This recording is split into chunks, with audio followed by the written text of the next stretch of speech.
It is time for another episode of Pottawattamie County Roots. Hi, I'm Todd Studer. Hope you had a great weekend and got to spend a little bit of it outside. I did. Yeah, it was a little windy, but that's just what it is. Coming up today, we are going to be joined in studio by Allison Head. Allison is a community health organizer for Pottawattamie County Health, and she's going to give us some pretty deep information about how you may have your car seat installed correctly, and there is an appropriate way to do that.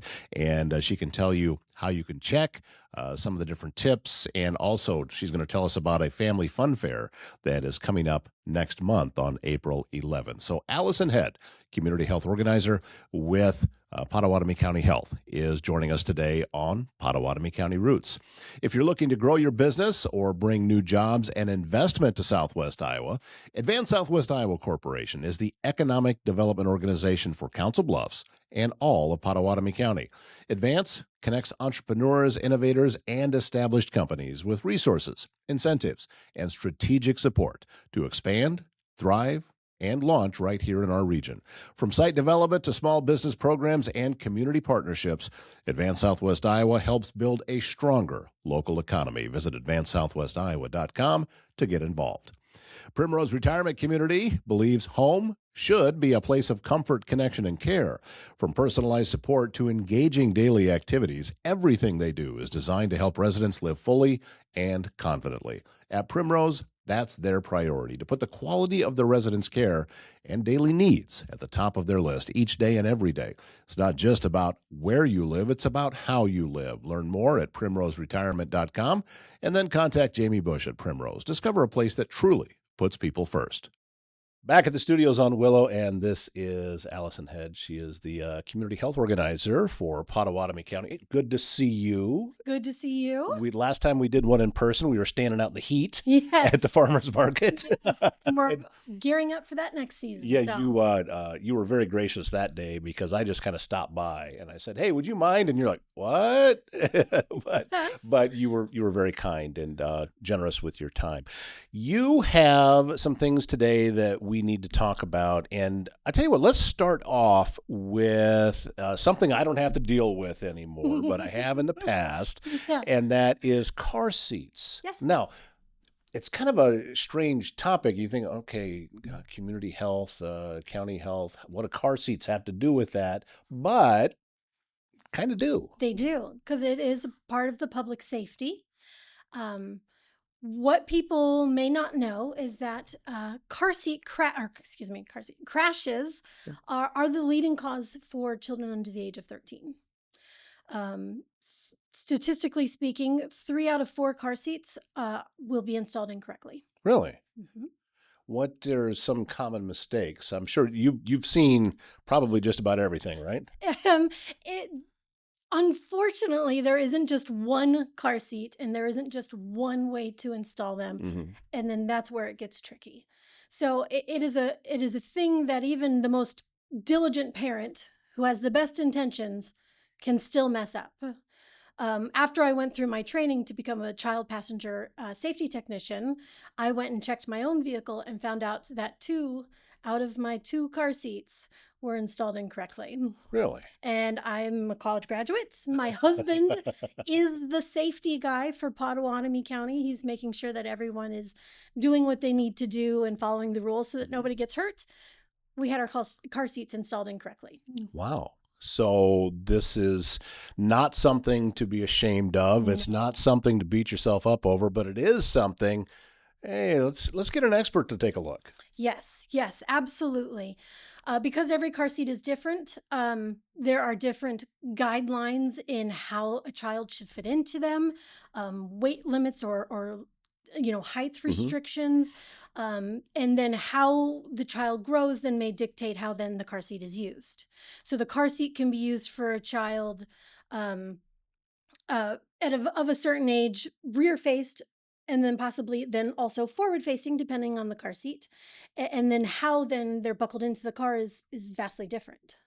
So it really just depends on how how old your child is, how big your child is, and then what kind of car seat you have and how you're installing it into your vehicle, and then what kind of vehicle you have, because it all is part of a very big puzzle that will dictate how the pieces go together. You mentioned age, and you'd also mentioned size. Now, Hmm. I'm a novice. I'm on the outside. I don't understand, all of the stuff the knowledge that you have. Is size a more important thing to pay attention to than age? There isn't a more important. Okay. Okay. Um, when they teach us to become a child passenger safety technician, they say they focus on the best options, and then they teach you better options. And then from there, just how can we keep the kids safe? Okay. So first and foremost, you have to follow the state laws. Right. Okay. And in the state of Iowa, a child must be rear facing until the age of 1. Okay. Okay, and that is very, very important to know. You don't get to make that decision for yourself. They must be rear facing until the age of 1. It doesn't matter if it's Shaquille O'Neal's kid and Nope. already 4 feet tall. Right. Right. Now, here's the catch: is that we are just across the river from Omaha, right? Mhm. Nebraska, their state law is that children under the age of 2 need to be rear facing. So if you drive over into Nebraska and you get pulled over for any reason, Right. and an officer were to see that you have your less than 2-year-old child forward facing, you could get ticketed for that. And it could potentially be like a child endangerment ticket, depending on how severe the police officer wanted to treat it. Wow. That's something definitely to keep in mind. And Yes. just another one of those little hurdles that we have to navigate with being in the proximity that we are. Yes. Because Multiple states, yes. yeah, because depending on where I'm at, I can throw a baseball and hit Nebraska. So it's important to remember Yes. these things. You may think you've got it figured out and not even paying any attention to what's happening, laws on the other side of the river. So that is really strong information, I think, to Yes. let people know. And as you tell people that, are others surprised like I am? Yes, I think Yeah. so. Yeah. I mean, and then other things to keep in mind then, okay, so you have to follow the law. And then every car seat is different, and there are different kinds of car seats. So there's infant car seats, which obviously isn't, indicated for a younger human being. Okay. But some of those car seats technically could go up to 35 pounds and up to 36 inches, depending on the car seat. An infant carrier. My 4-year-old is 33 and a half pounds, but she might be just over 36 inches. So I could cram her into probably some infant carriers if I really wanted to, but that's kind of silly. Right. Right? But the thing to know about infant carriers is that many of them come with inserts. Well, those inserts are only recommended up to a certain weight of the infant, and then they are suggested to come out so that the car seat can function properly and do its job. A thing that, again, a parent might just leave those inserts in thinking, I'm doing the best thing for my kid, right? A little extra cushioning. Fantastic. How can that be harmful? Because then once a child has reached a certain weight, it is not allowing the buckles and the strap harnesses to do their job properly. Something like that. Okay. Right. Some car seats, they can be rear facing up until a certain weight or height, which most people do not max out those limits. Let's be honest, they don't. And that's okay. So that's compared to like best scenario versus better versus just doing what you can. Okay, right? So most people do not max out those age and height and weight limits on rear facing because they think that their child is uncomfortable, or it works easier to have them forward facing so I can see what's going on. Mm-hmm. They come up with a lot of different reasons to turn it around, and I'm a parent of 3. I understand. No judgment. But depending on the car seat, that max rear weight might be 35 pounds. It might be 45 pounds. It might be 65 pounds. So again, it depends on the car seat. And then forward facing, they'll have a top limit for forward facing when they want you to stop using what's called a 5-point harness, because it connects at the shoulder, hip, and then in between their legs. That's called a 5-point harness. And that you can still continue to use that car seat, but they don't want you to use the 5-point harness because it's now become dangerous to the child, and they want you to use a seatbelt. And if you aren't aware of and paying attention to those limits, again, you're thinking 5-point harness, that has to be the safest option. But it's not if your car seat says it's not. And people forget those things. I So think that it would be a lot simpler on all of us if some organizations would get together and put a little uniformity to all these things, yes. because car seats are important. And as you said, every state, it's the law. Hmm. Now, you can't just, I was crawling around the back window when I was a kid. I get it. And I'm still sitting here. But then again, my mother didn't hit anybody. Right. So, Did we had the wagon where the seats laid down, and we would just roll around as my mhm. parents drove. Yeah, I get it. Yeah, and that was once upon a time in a world that we do not live in anymore. Correct. Right. But I'm saying that paying attention to what the limits of the particular car seat you got are and everything else. Yeah, somebody should file some paperwork and see if we can't put a little, put a blanket over this. Say everybody's got to do it the same way, because ultimately it's going to make everybody safer. And that layman, Yes. in my mind. Yeah. I mean, and realistically, that's what us at Public Health, and that's who people who do this, there are like professional teachers who go around and who are making sure all this. Wouldn't that be a perfect world? But it's like saying that all of the bread has to have no nuts in it because some people are allergic to nuts in it, so it's safer for everybody. Right? Like, unfortunately, there are different brands of everything, and they just expect people to read the labels and the instructions. It's what happens when you think that you've read it, or you have, and then your child has aged or grown, and that can take a year or two, and you've forgotten what you read, and then you're not using things properly. What's the answer then? I mean, where can people go to find out this information, and how can they check to see if everything is the way that it should be? Yeah. So every car seat when you get it should come with a car seat manual. And so if you can just throw that in the glove box of your car, we recommend that, because then it's always there, you know where it is, it's out of the way, tucked in with all the other car manuals. And so then if you ever are curious and you want to refer back to it, it's there. It'll teach you how to install it into a car where you can use like the and tether system, or you can use the seatbelt. So if it's an older vehicle that maybe doesn't have latch and tether system, you can use the seatbelt. Um, so it will help you install that safely in that capacity. And then it also has the guidelines on there onto rear facing, forward facing. Is it a booster convertible? That kind of thing. But also not all, but most car seats now are so heavily labeled that if you just take 5 minutes, because you see it every day, Hmm. you're in and out of the car, you're buckling your kid, life is going on. And so it kind of just becomes a white noise, and you forget that you're seeing it. Most car seats will actually have most of that information on the side of it. And so every once in a while, just peek at it and make sure that your kid is still falling within the guidelines of their age, height, and weight. I think just a good reminder that to check on that, Yes. because I mean, I remember having young children, and I couldn't see a size difference between Tuesday and Wednesday. And that's the thing. It just one day goes along every Mhm. time, so I never really notice that, oh, if we look over a 3-month period, there's a big difference here. Mhm. So it's a gradual thing, and it can just get away from you because we're all busy. Right.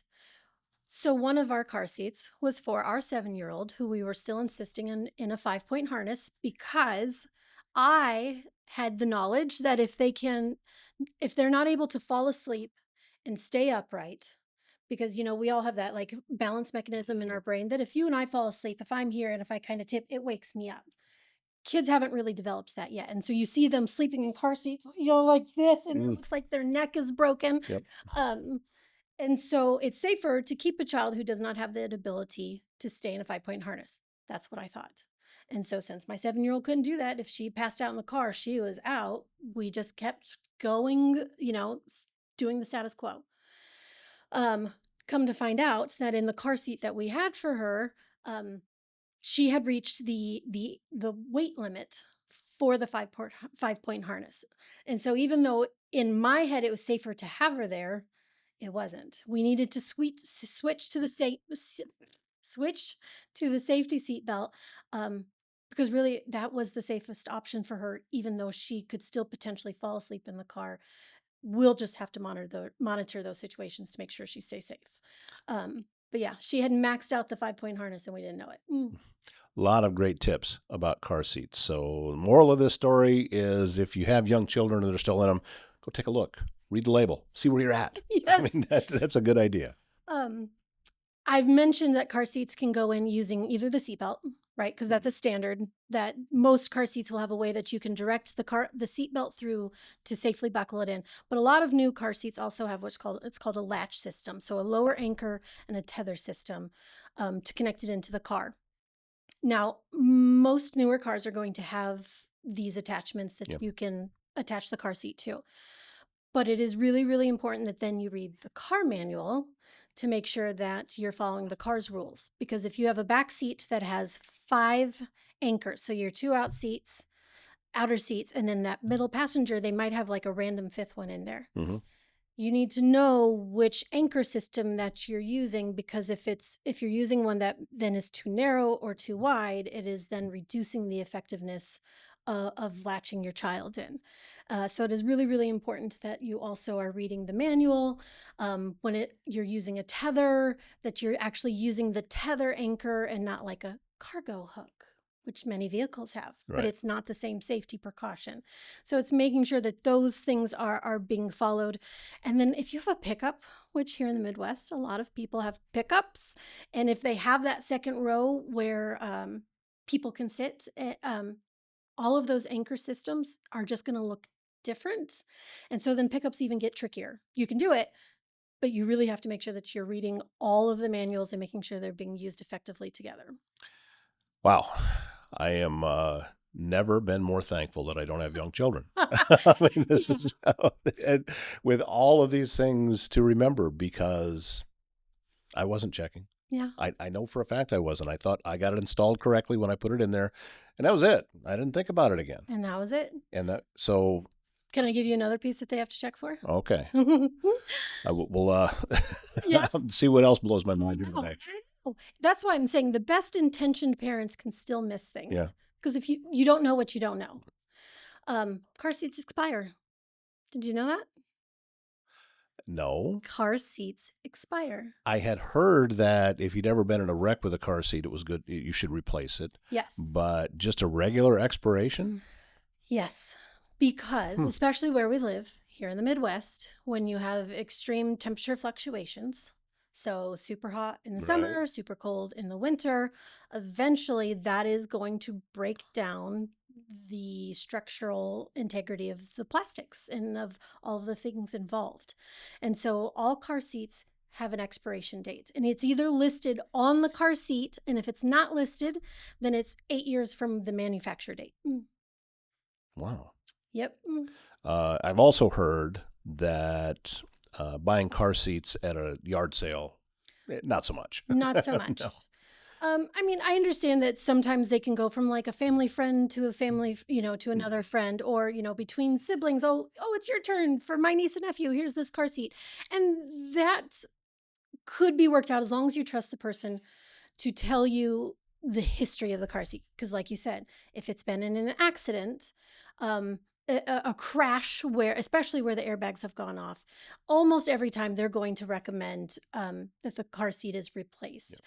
You also in that instance will want to check with your insurance agent, because many insurance policies will cover the car seat if you are in a crash, because it is imperative that the children remain safe. So check, not all policies, but that's a bit of information people don't know. Yeah, have the conversation with your agent. Yeah. Yep. Find out. Maybe it'll save you a couple $100 if you have to replace 2 or 3 car seats, like How can many be very wrecks are pricey. you getting into out there?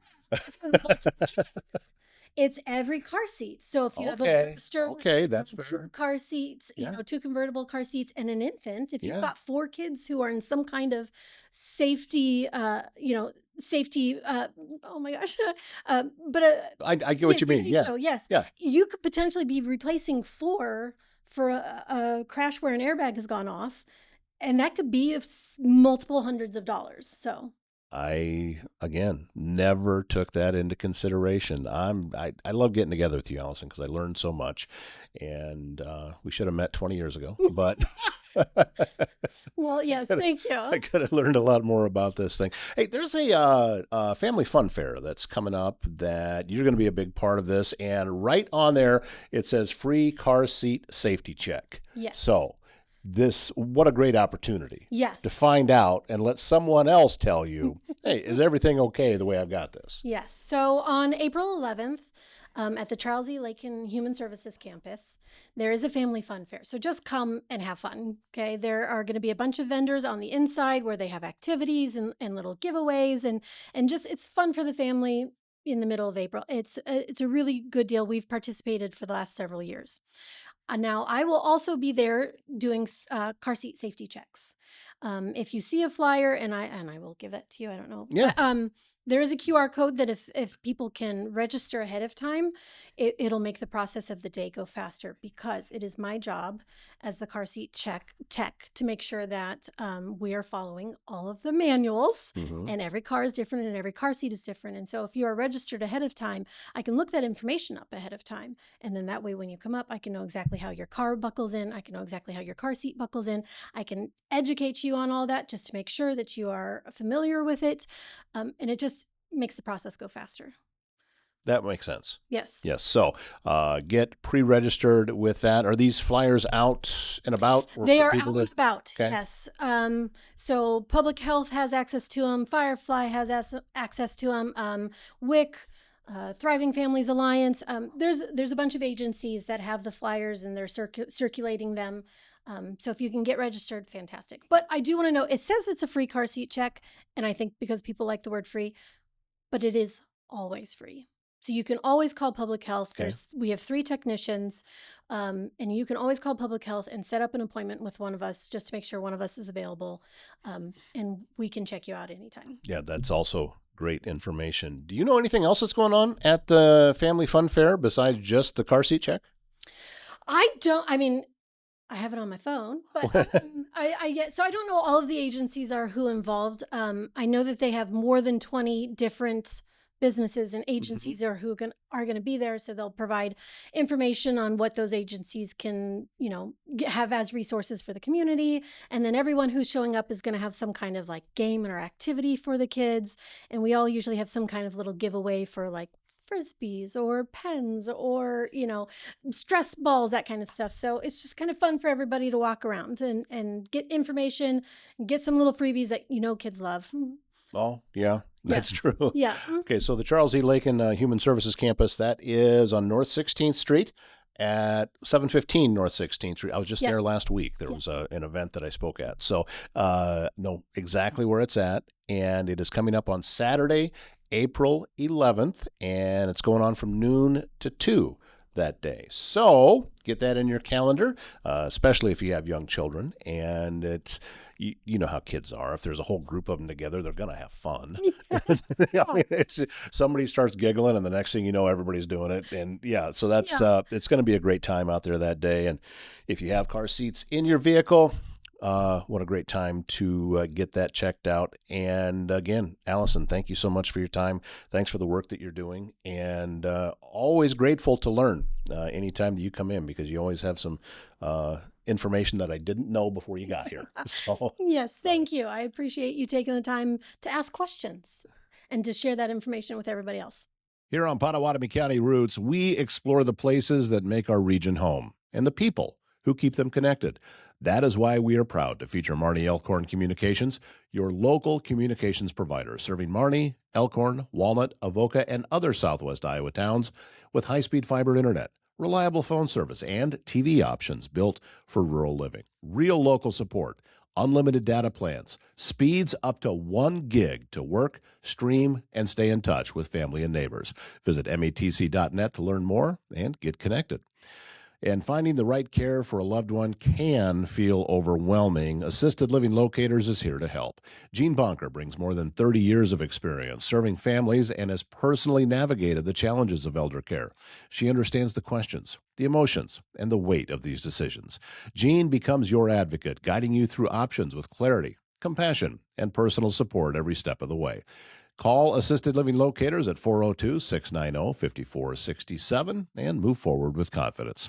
Again, thank you very much, Allison Head, for joining us today. We will be talking more about the Family Fun Fair that is coming up on Saturday, April 11th. All kinds of activities happening at the Charles E. Lake and Human Services campus in Council Bluffs. That wraps up today's show. Thanks for being a part of it. My name's Todd Studer, and we'll see you back here tomorrow morning.